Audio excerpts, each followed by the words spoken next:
Morning, everybody, or well, afternoon, actually. Welcome to another edition of Coffee with Cory. I'm yours, Cory Smith of Pack Power 247. Wanted to talk a little bit about NC State versus UNC. You guys might have heard of this game. It's a pretty important one for both teams. Usually UNC likes to downplay the matchup, but it's a pretty significant one for both sides, whether it's a rivalry or not, whatever UNC wants to call it. It is a massive game for both teams in terms of trying to get your seeding right for the ACC tournament, in terms of trying to put together that resume. Obviously, UNC not having Caleb Wilson in this game, didn't have him against Pittsburgh with the hand injury. So we'll see eventually when he comes back. But UNC just trying to hold it all together right now, potentially without Henry Vasar. We'll see if he plays in this game. But, that kind of we're going to talk a little bit about what the difference would be if Vasar plays, and if he doesn't play, what NC State types of things they need to do. Doesn't really change a ton because NC State really, if I'm going to the defensive side of the basketball first here. If we're going with the pack priorities, what NC State needs to do on the defensive end of the floor, it's very similar to what we talked about the last time around. I talked about this during the Louisville game last time. NC State just needs to be able to rebound the ball well underneath the basket. Like, you just cannot continue to get out physical down low. NC State, you look at the last game against Miami, one of the biggest reasons why NC State ended up losing that game. I'm sure everyone wants to go to the turnovers at the end of the game. You want to go to not calling a timeout there. But NC State was just punked down low when it came to the defensive rebounding. They only ended up getting 21 defensive rebounds, Miami with 20 in that game. That's the most for Miami, I believe. If I'm looking back at it, actually, going back to what Charlie said last night in our podcast, Charlie mentioned the fact that, they ended up getting 20 offensive rebounds, which was the most since 2016 for Miami when they played Wake Forest. So you put those numbers together, NC State can't do that again. Obviously, this is going to be a personal game for Van Allen Lubin. Darian Williams has talked about this being a personal game because of the way that, they utilized Kerwin Walton, who was a previous teammate of his, the way they utilized Van Allen Lubin in this system. So all of those things taken into account, this should be a personal game for both of those guys going into this one. And we know, if you're going to make this a personal game, if you're going to talk about all those different factors, you got to be able to be more physical down low, and they've got to be able to do that in this game on the defensive end of the floor. Yes, you need to get stops. NC State's been, decent at being able to get stops and forcing teams into bad shots. It's just the defense looks bad when you force the team into a tough shot, or they take a mid-range jumper, they miss a three, and then you give up an offensive rebound and they still score in that possession.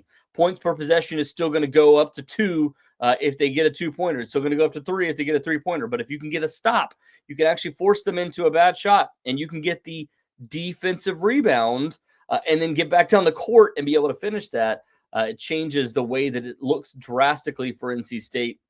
On the offensive end of the floor, again, very similar. This game comes down to 3-pointers made for NC State. You've got to be efficient from behind the arc. Obviously, they want to be able to be efficient down low. You want to be able to score from all 3 levels, and I'm sure that's going to be the focus in this game. But if you look at the statistics here, if you're looking at what UNC has struggled with, and the fact that they do not have as much of a presence down low to be able to stop NC State, they're going to drop coverage. They're going to force NC State to take some 3-pointers and try to get those defensive rebounds. And similar to what we saw against Louisville. Louisville was dropping coverage a ton. You look back at the game this past weekend against Miami, they were dropping coverage, and NC State was able to hit some threes, force them back out. But you look at this game, and North Carolina is the worst statistically team in the ACC when it comes to 3-point shooting since conference play started. Now, overall, they're allowing teams to shoot 34% from 3 on the season. So, but again, that goes back to non-conference. It goes back to some games where you're just facing teams that maybe not good 3-point shooting teams. Since they've gotten into ACC play, they're allowing teams to shoot 40% from behind the arc so far this season. Now, they're shooting 35.4%, which is 6th in the ACC, so not a bad number. NC State, needs to limit them from behind the arc in this game, as they do every team, and it's been a struggle so far this season. But if you go to what NC State needs to be able to do in this game. It's being able to hit threes. You got to stop them from behind the arc, but NC State needs to hit some threes in this game, be able to force them back out, allow for guys like Vin Lubin, allow for some guys like, Darian Williams to be able to get going down low, get some easier buckets, Quiddier Copeland being able to drive. The only way that you clear out those lanes is by taking guys out and not allowing them to play down low and drop that coverage. Paul McNeil has to have a big game in this one. Matt Abel, getting going from three-point range again would be massive. If you can get both of them going at the same time and then be able to drive and be able to get some success down low too at the same time, NC State truly has a chance in this game. Now, I say truly like, they have a chance regardless, but if you want to give yourself an advantage on the offensive end of the floor, it's going to be from three-point range. That's where NC State has thrived this season. Looking at the KenPom numbers here, NC State ranks number 2 in the ACC since conference play started now with 39.8%. They got jumped a little bit because of the struggles against Miami from three-point range. Didn't shoot as well the previous game either, but this is a game where NC State truly needs to be able to hit some three-pointers. And I'm seeing a couple people, Colby, Logan, I'll get to the final score prediction here in just a second. But my last key here, my pick to click, as I usually like to pick, I'm going to go with Darian Williams here. Like, I know, again, I've done it a couple times where I've had him as my pick to click, but a lot of that has been because he struggled in previous games. This is a game where it feels like, he steps up in these big moments a lot of times. You go back to the end of the Kansas game. You go back to the VCU game earlier in the season. A couple games in ACC play where it's been would have been otherwise tight games, but he steps up in those moments. Like, look at the way the Clemson game in and things along those lines. Like, he's been able to be able to do those types of things and thrive. But the last time out, only 11 points on 12 shots, not a good clip for him. 8 points on 13 shots against Louisville. So, and then again, 4 points on 9 shots against Virginia Tech. We forget those things because you win a game and it's like, all right, well, maybe he struggled, but whatever, everything's going to be fine. I think you're going to get the better form of Darian Williams in this game just because of the fact that, again, it's a personal one for him, but also this team is not good from stopping teams from shooting the three. I think he finds success there. I also think he's going to find success down low too, being able to create for other guys. We're going to see a little bit more of the inverted pick and roll, get back to some other sets because it's been gone the last few games. I mean, or at least from a success standpoint, like you go back to the last 4 games for him, after having, double-digit assists, 5+ assists in multiple games for a little while there, the last 3 games, 3, 2, 1, 0 assists in the last 4 games. Actually, the last 5 games, he only had 1 assist additional. So you go back to the last 5 games, he's at 7 total assists. Like, he's a guy that can get the ball in his hands and create for others. And I think you'll utilize that a little bit more in this game. And then if he can get a shot going again, this is a chance for Darian Williams to prove himself against a team that's been kind of, putting him down most of the season, or at least the fan base has been putting him down most of the season. NC State fan base, notwithstanding in that too, they're not exactly kind to him either. But Darian Williams, I think, has a chance to really have a kind of breakout game, a big moment for him in the season and try to get things back on track for this team. If they're going to get back on track, it's going to have to be through him, through Q, through guys that are shooters like Van Lubin down low, and then Paul McNeil from outside. You've got a lot of different options in this game. I think for NC State, it's about utilizing all of those guys, and I think Darian Williams, Quiddier Copeland are the reason for that success.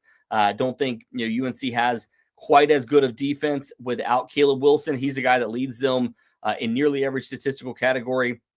If Henry Vasar plays in this game, he's the only player on this UNC roster that's currently active that has more than 4 rebounds per game so far this season.